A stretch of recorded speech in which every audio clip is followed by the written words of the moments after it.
Hello friends, कैसे हैं आप लोग? चल रही पढ़ाई मज़ेदार? ठीक है, क्या मज़ा लेना, आराम आराम से पढ़ते रहिए। 5-6 घंटे पढ़ रहे हैं अगर आप रेगुलर, ठीक ठाक है, बढ़िया है, रिजल्ट आ जाएगा। चलिए, कुछ बातें हम लोग आज पढ़ लें और ये चैप्टर फिनिश करें मिनरल न्यूट्रिशन का। बिल्कुल लास्ट टॉपिक बचा हुआ है, छोटा सा बिल्कुल। ठीक है ना? बात समझिएगा। आज हम पढ़ने वाले हैं मैकेनिज्म ऑफ नाइट्रोजन फिक्सेशन। क्या पढ़ेंगे? Mechanism of nitrogen fixation. हमने पढ़ ही लिया था नाइट्रोजन फिक्सेशन के बारे में, ऑलमोस्ट चीजें तो देख ली थी ना। बोलिए, नाइट्रोजन फिक्सेशन के बारे में ऑलमोस्ट चीजें हमने देख ली थी। आज हम देखेंगे मैकेनिज्म ऑफ नाइट्रोजन फिक्सेशन। ठीक, कि क्या क्या होता है, कैसे होता है। अब देखिए, जो मैंने नाइट्रोजन फिक्सेशन बोला, मैकेनिज्म ऑफ नाइट्रोजन फिक्सेशन में जो मैंने नाइट्रोजन फिक्सेशन बोला, आप तुरंत बोले कि सर सुनिए, इसका मतलब अमोनिया यहाँ पे किस में कन्वर्ट होगा, सॉरी, नाइट्रोजन किस में कन्वर्ट होगा? अमोनिया में। बात समझ में आ रही है? नाइट्रोजन यहाँ किस में कन्वर्ट होगा? अमोनिया में। ये देखिए, एन ट्रिपल बॉन्ड एन यहाँ कन्वर्ट होगा एन प्लस एन, ये, और ये तीनों जो बॉन्ड है वो सेटिस्फाई हो जाएंगे हाइड्रोजन के साथ। ठीक है ना? तो N3 और सॉरी NH3 और NH3, ठीक है ना, 2 मोल अमोनिया बन जाता है ये नाइट्रोजन से। यही प्रोसेस हमें पढ़ना है डिटेल में कि कैसे होता है और कौन कौन इसमें पार्टिसिपेट करता है, कौन रोल प्ले करता है। तो मैकेनिज्म ऑफ नाइट्रोजन फिक्सेशन अगर कोई पूछे तो इसमें 3 चीजों की जरूरत पड़ती है नाइट्रोजन फिक्सेशन में। पहला, यहां पे जरूरत पड़ेगा रिड्यूसिंग एजेंट की।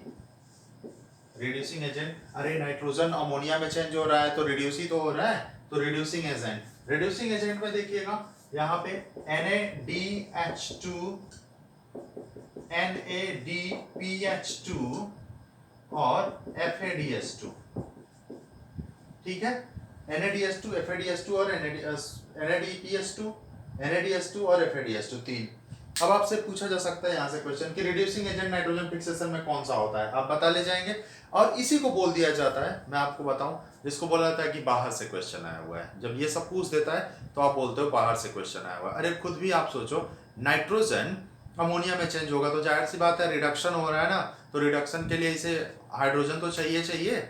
वो कौन देगा? ये देगा, NaDH2 देगा, NADPH2 देगा या FADH2 देगा। ठीक है ना? अब आपसे क्वेश्चन अगला भी पूछा जा सकता है रिड्यूसिंग एजेंट के अलावा कि बताओ सर, जल्दी बताओ कि ये जो रिड्यूसिंग एजेंट है या हाइड्रोजन है वो आता कहां से है? तो आप बोलिएगा रेस्पिरेशन से या फोटोसिंथेसिस से। जैसे NADPH2 फोटोसिंथेसिस से और ये ऊपर वाले दोनों रेस्पिरेशन से। तो रेस्पिरेशन और फोटोसिंथेसिस इन दोनों से आएगा। ठीक है, रेस्पिरेशन से और फोटोसिंथेसिस से रिड्यूसिंग एजेंट आएंगे या हाइड्रोजन मिलेगा। तो यहां से 2 क्वेश्चन पूछा जा सकता है जिसको आप बोलते हो बाहर से। उसके बाद दूसरा, एटीपी, आपकी एनसीईआरटी ने दे रखा है एटीपी, तो ये एटीपी हो गया। बोलो ना, ये एटीपी यहाँ पे, ये भी फोटोसिंथेसिस या रेस्पिरेशन वाला। फोटोसिंथेसिस में भी एटीपी बनता है ना, और रेस्पिरेशन के टाइम पे भी एटीपी बनता है, तो वो एटीपी यूज हो जाएगा। और तीसरा यहाँ पे एंजाइम नाइट्रोजिनेज, नाइट्रोजिनेज एंजाइम। बोलो, नाइट्रोजिनेज एंजाइम। अब नाइट्रोजिनेज एंजाइम के बारे में आपको बता दूं कि जो नाइट्रोजिनेज एंजाइम होता है ये ऑक्सीजन के लिए सेंसिटिव होता है। दिमाग में रखिएगा, ऑक्सीजन के लिए सेंसिटिव होगा। और ये जो ये ऑक्सीजन के लिए सेंसिटिव होता है नाइट्रोजिनेज, मतलब यहाँ पे अगर ऑक्सीजन प्रेजेंट है तो नाइट्रोजिनेज फंक्शन नहीं करेगा। तो बहुत जरूरी है, नाइट्रोजिनेज के फंक्शन के लिए बहुत जरूरी है कि यहाँ पे ऑक्सीजन प्रेजेंट ना हो। ठीक है ना? ऑक्सीजन के प्रेजेंस में ये काम नहीं करेगा। तो हमें कुछ ऐसा जुगाड़ करना पड़ेगा कि नॉड्यूल में जहाँ पे ये नाइट्रोजन फिक्सेशन हो रहा है वहां पे क्या ना हो, ऑक्सीजन ना हो। तो हम वहां पे, जैसे हमारी बॉडी में हीमोग्लोबिन होता है, ऑक्सीजन को बाइंड कर लेता है अपने साथ, वैसे यहाँ पे होगा लेग हीमोग्लोबिन। और वो लेग हीमोग्लोबिन जो ऑक्सीजन वहां पे नॉड्यूल में मौजूद होगा उसको अपने साथ बाइंड कर लेगा, तो ऑक्सीजन फ्री सिस्टम हो जाता है। ऑक्सीजन वहां अवेलेबल नहीं रह जाता तो नाइट्रोजनेज फंक्शन स्टार्ट कर देता है। बात समझ में आ गया? तो लेग हीमोग्लोबिन। अब लेग हीमोग्लोबिन जो होता है उसमें से भी याद करिएगा, अगर आपसे पूछा था बिल्कुल वही वैसा ही बनेगा जैसे ऑक्सी हीमोग्लोबिन हम लोगों में बन जाता है। हीमोग्लोबिन जब ऑक्सीजन से कंबाइंड होता है तो यहाँ पे ऑक्सी लेग हीमोग्लोबिन बन जाएगा। ठीक है ना, क्या बन जाएगा? ऑक्सी लेग हीमोग्लोबिन बन जाएगा। दिमाग में रहेगा ना, जैसे हम लोगों में ऑक्सी हीमोग्लोबिन, वैसे यहाँ पे ऑक्सी लेग हीमोग्लोबिन बन जाएगा। ठीक है, लिग्यू में बन जाता है इसलिए लेग लगा देते हैं। ऑक्सी लेग हीमोग्लोबिन बन गया जब ऑक्सीजन के साथ बाइंड किया, तो ऑक्सीजन को तो ले गया, लेग हीमोग्लोबिन हो गया। अब एक क्वेश्चन और पूछा जा सकता है, लेग हीमोग्लोबिन में ग्लोबिन पार्ट कौन सिंथेसाइज करता है?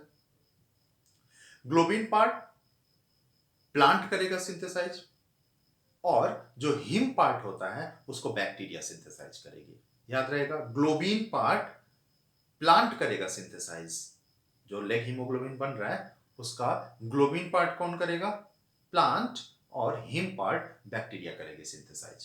याद रहेगा। उसके बाद ये तीनों, अब नाइट्रोजनेज एंजाइम, एटीपी और रिड्यूसिंग एजेंट, ये मिलके क्या कराएंगे? Nitrogen fixation. तो देखिए क्या होगा,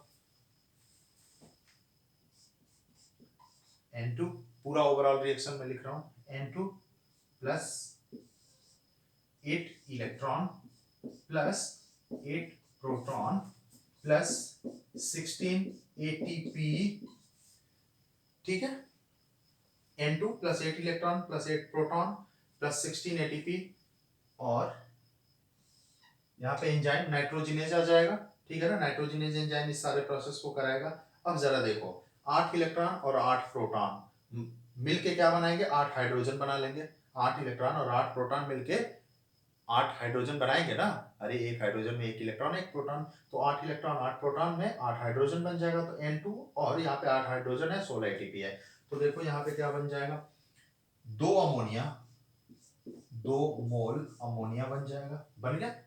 बोलो। तो 8 हाइड्रोजन में से 6 यहां यूज हो गया 2 अमोनिया के साथ। उसके बाद अमोनिया के साथ आ जाएगा H2 और फिर 16 एटीपी। देख लीजिए, N2 plus 8 electron plus 8 proton plus 16 ATP, और यहाँ पे 2 अमोनिया बन गया। 2 अमोनिया के बाद यहाँ हाइड्रोजन बनेगा, हाइड्रोजन के बाद 16 एटीपी बन जाएगा। ठीक है, ये ओवरऑल रिएक्शन हो गया। याद रखिएगा, यहाँ से भी क्वेश्चन पूछे जा सकते हैं कि 2 अमोनिया बनाने के लिए कितने एटीपी की जरूरत? 16 एटीपी। एक अमोनिया बनाने के लिए तो आप बताइएगा, एक अमोनिया बनाने के लिए 8 एटीपी। ठीक है, पूरे रिएक्शन 2 अमोनिया बनाने के लिए कितने इलेक्ट्रॉन कितने प्रोटॉन, तो ये सारी चीजें आपके सामने लिखी हुई है, ये सब आप बता जाइएगा। ठीक है ना, ये ओवरऑल रिएक्शन हो गया। ठीक है, अब देखो होता क्या है, ये जो अमोनिया है और ये हाइड्रोजन, ठीक है ना, एक स्टेप और एनसीईआरटी खा गई है। हालांकि बोल रही है लैंग्वेज में, लेकिन आपको दिखाई नहीं है, डायग्राम में नहीं दिखा रही है। ठीक, वो आपको अंडरस्टूड कर लेना, अपने आप से समझ लेना है चीजों को कि क्या होगा। अब यहाँ पे ये अमोनिया और ये हाइड्रोजन, हाइड्रोजन यहां से टूट जाएगा, फिर से यहाँ से H प्लस और इलेक्ट्रॉन में टूट जाएगा। यह हाइड्रोजन फिर से H प्लस और इलेक्ट्रॉन में टूट जाएगा, और ये अमोनिया H प्लस से रिएक्ट करके यहां बना लेगी अमोनियम आयन। दिमाग में रहेगा, देखिएगा, यहां से ये जो अमोनिया है H2 टूट जाएगा H प्लस और इलेक्ट्रॉन में, मतलब प्रोटॉन और इलेक्ट्रॉन में टूट जाएगा, और अमोनिया इस प्रोटॉन के साथ रिएक्ट करके अमोनियम आयन। ठीक, बोलो, दिमाग में रहेगी बात, इतनी सी अमोनियम आयन बन गया। ठीक, तो फाइनली कुल मिला जुला के जो नाइट्रोजन फिक्सेशन है, इसमें जो नाइट्रोजन है वो फाइनली किस में कन्वर्ट हो रहा है? अमोनियम आयन में। ठीक है, अमोनिया ठीक है, स्टेबल प्रोडक्ट है। वो अगर पूछा जाए आपसे कि नाइट्रोजन फिक्सेशन का स्टेबल प्रोडक्ट क्या है, तो अमोनिया, अमोनिया में ही कन्वर्ट होता है नाइट्रोजन, लेकिन वो अमोनिया बाद में चल के अमोनियम आयन में कन्वर्ट हो जाएगा। अब आगे की चीजें देखिएगा।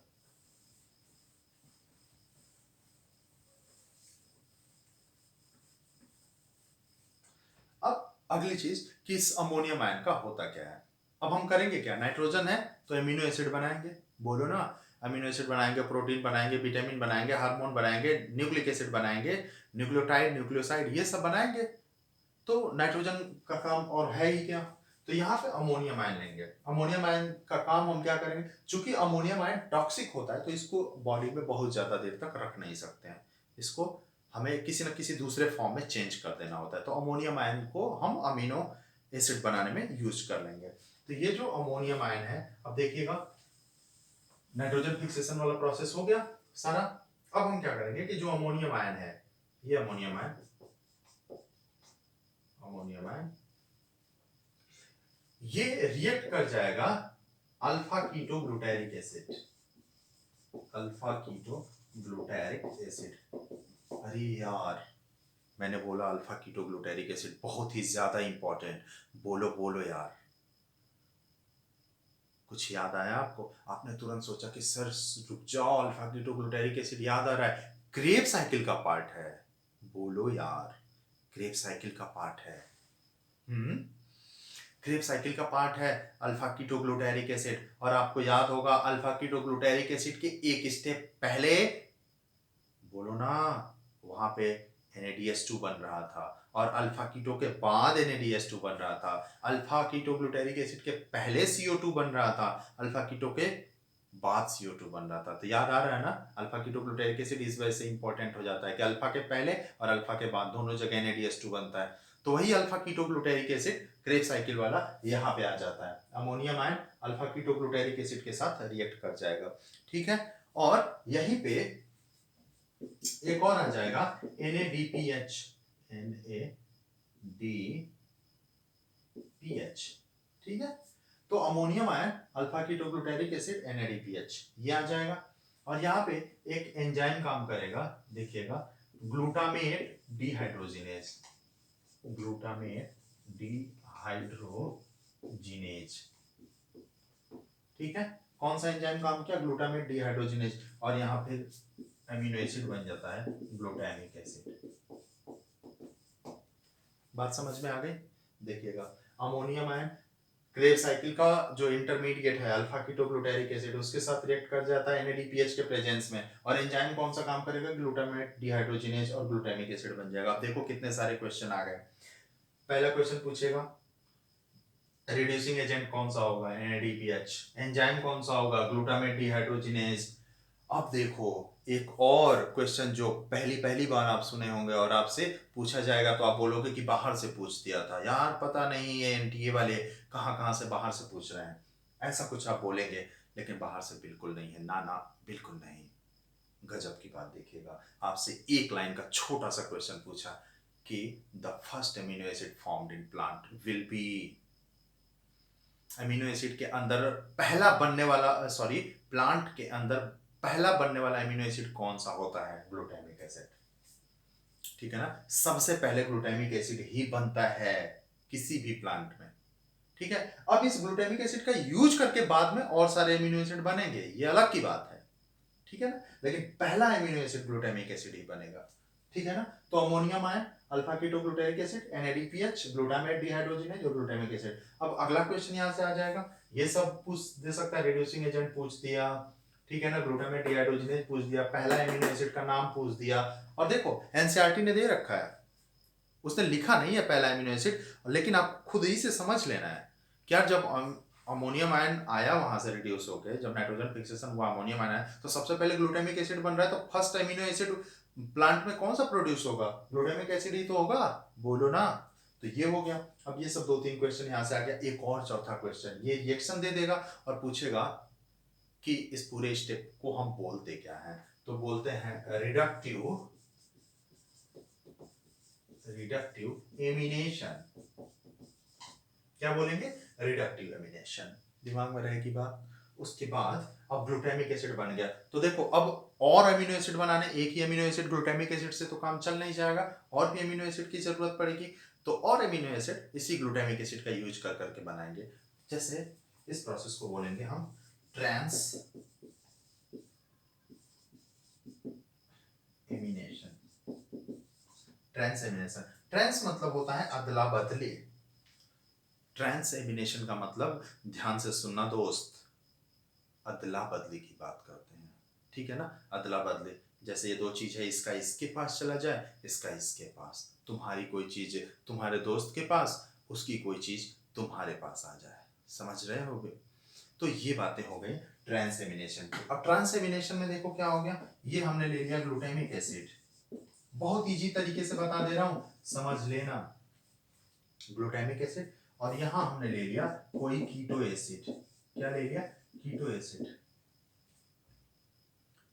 सुनो यार, ग्लूटामिक एसिड और कीटो एसिड ये अमीनो एसिड है ना, बोलो ना हाँ, ये अमीनो एसिड है।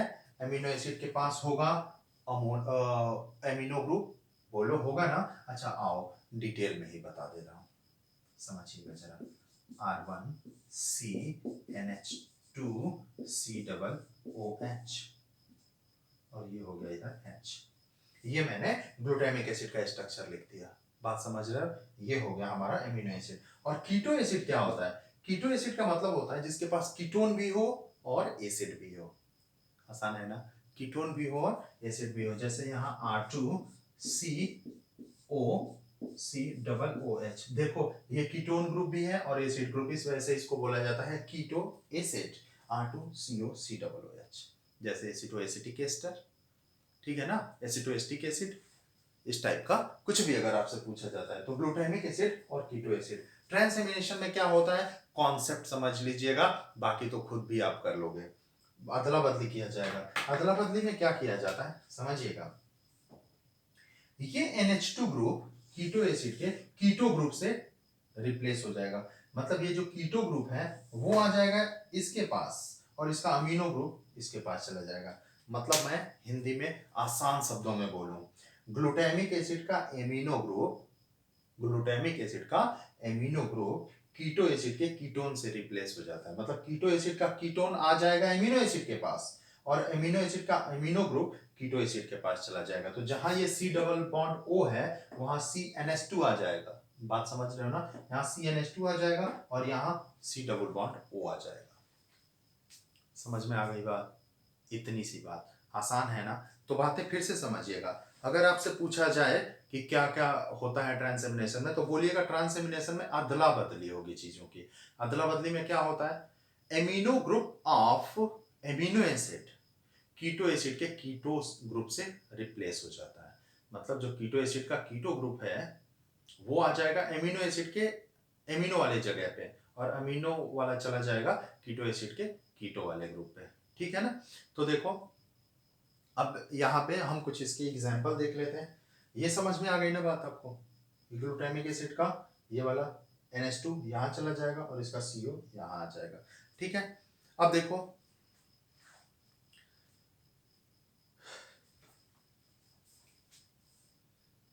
कुछ एग्जाम्पल बता जाऊं, हो सकता है आपसे पूछा जाए, बाहर से है NCERT से, लेकिन आपको दिमाग पर रखना है। ट्रांसएमिनेशन में मैं बता रहा हूँ, समझिएगा। जैसे ग्लूटामिक एसिड दिख रहा है ना आप लोगों को, अच्छा ब्लैक से मैं कर लूँ ज़्यादा क्लियर दिखेगा।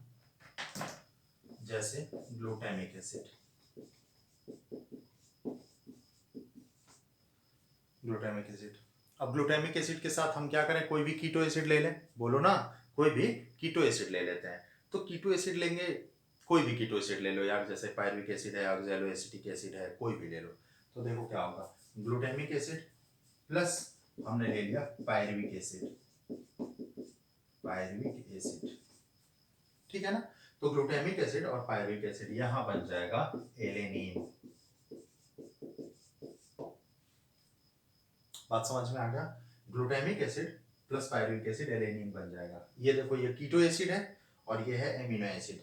वही ट्रांसएमिनेशन का एग्जांपल मैं बता रहा हूँ कि अगर ग्लूटामिक एसिड मान लो एक स्टेप आगे जाके उसने पूछ दिया, एनसीईआरटी ने तो दे रखा है सिर्फ इतनी सी बात कि जब एमिनो एसिड का एमिनो ग्रुप कीटो एसिड के कीटो ग्रुप से रिप्लेस हो जाए, इसको ट्रांसएमिनेशन बोला जाएगा। और ट्रांसएमिनेशन से और ज्यादा, तो मतलब पहला एमिनो एसिड ग्लूटामिक एसिड बनता है और ग्लूटामिक एसिड का यूज करके और ढेर सारे एमिनो एसिड बनाते हैं। जैसे देखिए ग्लूटामिक एसिड का पायरुविक एसिड से करा दिया, एलेनिन बन जाएगा। ठीक है, अब ग्लूटामिक एसिड का, ग्लूटामिक एसिड का हम OAA से कराते हैं, ऑक्सैलोएसिटिक एसिड, बोलो ऑक्सैलोएसिटिक एसिड से करा देंगे तो यहाँ बन जाएगा एस्पार्टिक एसिड, एस्पार्टिक एसिड बन गया ना। तो ये एमिनो एसिड लगातार बन रहे हैं। पहला बन गया ग्लूटामिक एसिड और ग्लूटामिक एसिड का यूज करके हम और एमिनो एसिड बना लेंगे। जैसे अगर पायरुविक एसिड मान लो एग्जाम में आ गया कि ग्लूटामिक एसिड का हम एक कीटो एसिड है पायरुविक एसिड जिसके साथ रिएक्ट कर रहे हैं, कौन सा बनेगा, एलेनिन। ठीक है ना, बातें समझ में आ गई। Glutamic acid OAA aspartic acid और फिर इन दोनों के साथ अल्फा कीटो ग्लूटारिक एसिड बन जाता है। यहाँ पे भी अल्फा कीटो ग्लूटारिक एसिड बनेगा अल्फा कीटो ग्लूटारिक एसिड, और ये अल्फा कीटो ग्लूटारिक एसिड वापस से यूज हो जाएगा, और यहाँ पे भी अल्फा कीटो ग्लूटारिक एसिड। ठीक है, ये दो प्रोसेस हो गए, रिडक्टिव एमिनेशन, और ये नीचे वाला जो यहां से नीचे है, लाइन से नीचे, ये ट्रांसएमिनेशन की एग्जांपल दिमाग में रहेगा। ट्रांसएमिनेशन, रिडक्टिव एमिनेशन में क्या होगा, फिर से मैं बता दे रहा हूँ। रिडक्टिव एमिनेशन में जो अमोनियम आयन है वो किसके साथ रिएक्ट कर जाएगा, बोलो यार, रिडक्टिव एमिनेशन हो रहा है ना, तो वहां पे वो रिएक्ट कर जाएगा किसके साथ, अल्फा कीटोग्लूटारिक एसिड, वो क्रेब साइकिल का पार्ट होता है, NADPH रहेगा वहां पे, और ग्लूटामेट डिहाइड्रोजिनेस, और पहला एमिनो एसिड ग्लूटामिक एसिड बन जाएगा। फिर उसी ग्लूटामिक एसिड का हम यूज कर लेंगे और सारे एमिनो एसिड बनाएंगे। दूसरा स्टेप ट्रांसएमिनेशन। ट्रांसएमिनेशन में क्या होता है, कीटो एसिड का कीटो ग्रुप ग्लूटामिक एसिड के अमीनो ग्रुप से रिप्लेस हो जाता है, और रिप्लेस होके अगला बना लेगा। ठीक है, तो अगला जैसे एग्जांपल, अगर ग्लूटामिक एसिड का पायरुविक एसिड के साथ रिएक्ट कराएंगे, एलेनिन बनेगा, और ग्लूटामिक एसिड OAA के साथ एस्पार्टिक एसिड बनाएगा। रहेगा ना दिमाग में। तो ये सब हो गया दोनों, रिडक्टिव एमिनेशन और ट्रांसएमिनेशन। अब एक चीज और,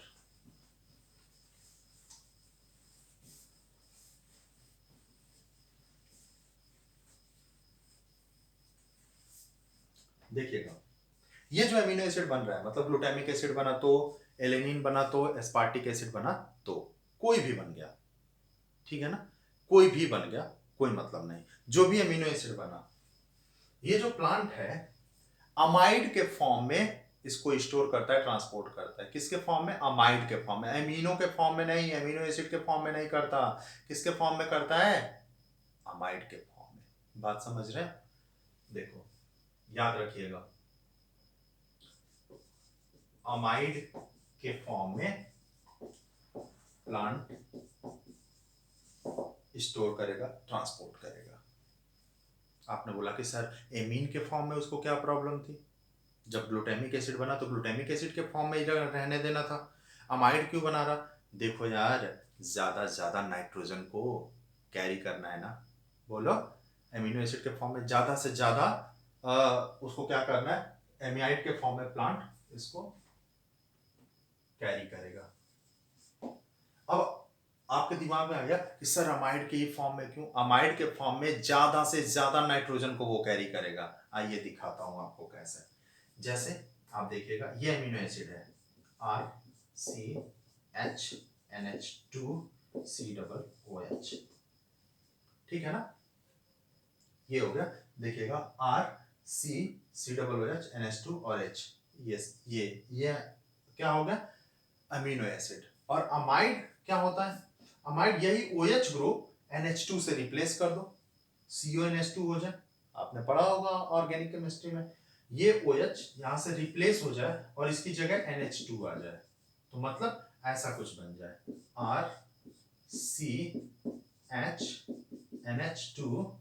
RCHNH2CONH2। जरा देखो यार, क्या यहाँ नाइट्रोजन, क्या यहाँ दो नाइट्रोजन नहीं यूज हो गया। अब प्लांट को ज्यादा से ज्यादा नाइट्रोजन चाहिए ना, तो जिस फॉर्म में उसे ज्यादा नाइट्रोजन मिलेगा उसी फॉर्म में वो कैरी करेगा इन चीजों को, ठीक है ना। तो इसी वजह से अमीन के फॉर्म में ना करके, एमिनो एसिड के फॉर्म में ना करके वो अमाइड के फॉर्म में करता है, क्योंकि अमाइड के फॉर्म में प्लांट को नाइट्रोजन ज्यादा मिलता है। देखो, एक ये और एक ये अमाइड है, और ये अमीनो एसिड है। अमीनो एसिड में ये रहेगा और यहाँ पे ये रहेगा, ठीक, बात समझ में आ गया, बोलो। तो ये सारी चीजें याद रखिएगा आप। तो मैंने बोल दिया अमाइड के फॉर्म में क्यों करता है, आपने बोला कि सर अमाइड के फॉर्म में ज्यादा नाइट्रोजन उसे मिलेगा। यहाँ पे 2 मोल नाइट्रोजन आ गया, यहाँ पे एक ही नाइट्रोजन है, ठीक है ना, यहाँ पे 2 नाइट्रोजन, तो इस वजह से ज्यादा नाइट्रोजन अमाइड के फॉर्म में ट्रांसपोर्ट होता है, तो इसी वजह से प्लांट ये करता है। तो ये मैंने आपको बता दिया। अगला, अगर मैं बात करूं, जैसे ग्लूटामीन और एस्पार्जिन, ठीक है ना, ग्लूटामीन और एस्पार्जिन आपकी एनसीईआरटी ने लाइन दे रखा है। ग्लूटामीन और एस्पार्जिन ये अमाइड होते हैं, और इन्हीं के फॉर्म में, ग्लूटामिक एसिड के फॉर्म में ट्रांसपोर्ट नहीं होगा, कैरी नहीं करेगा प्लांट, किसके फॉर्म में करेगा, ग्लूटामीन के फॉर्म में, वो अमाइड है, एस्पार्जिन अमाइड है, तो उसके फॉर्म में करेगा। बात समझ में आ गया। सोयाबीन में यूरिट्स वाला, वैसे सोयाबीन में किस फॉर्म में, यूरिट्स के फॉर्म में, तो रहेगा दिमाग में। तो मैंने रिडक्टिव एमिनेशन बता दिया, ट्रांस एमिनेशन बता दिया, और फिर मैंने ये बताया कि किस फॉर्म में करता है, अमाइड के फॉर्म में। दिमाग में रहेगी बात ना। तो इतनी सी बात आपको दिमाग में रखनी है। सारे रिएक्शन वेक्शन भी मैंने इंपॉर्टेंट बता दिया, कुछ बाहर की चीज़ें भी बता दी। ठीक है, चलो बताओ जल्दी से कि अगर हम ग्लूटामिक एसिड का पायरुविक एसिड के साथ रिएक्शन कराएंगे तो क्या बनेगा? क्या बोला आपने? एलेनिन।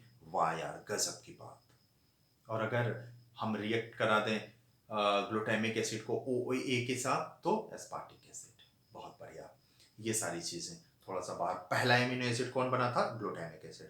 तो ये सब बातें दिमाग में रखिएगा आपके। ठीक है, नेक्स्ट वन पे हम शुरू करेंगे फोटोसिंथेसिस, उसके बाद रेस्पिरेशन खत्म करेंगे, और फिर आप बोलिएगा जेनेटिक्स से मॉलिक्यूलर बेसिस जो भी। Okay, thank you.